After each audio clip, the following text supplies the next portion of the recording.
বাংলাদেশ জামায়াতে ইসলামী ১৯৪৭ সাল থেকে শুরু করে ২০২৫ সালের ২২ অক্টোবর পর্যন্ত যত ভুল করেছে তার জন্য নিঃশর্ত ক্ষমা চেয়েছেন দলটির আমির ডক্টর শফিকুর রহমান।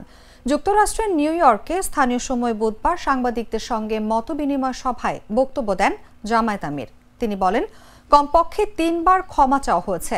৪৭ থেকে শুরু করে ২০২৫ সালের ২২ অক্টোবর পর্যন্ত জামায়াতের দ্বারা যেখানে যত কষ্ট পেয়েছেন, যারা কষ্ট পেয়েছেন তাদের কাছে মাফ চাই।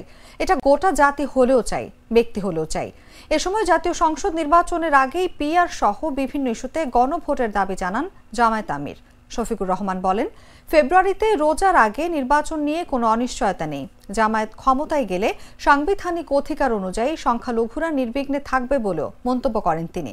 ভারতের সঙ্গে সম্পর্ক নিয়ে জামায়াত আমির বলেন, ভারতের সঙ্গে সমতার ভিত্তিতে সম্পর্ক চায় জামায়াত।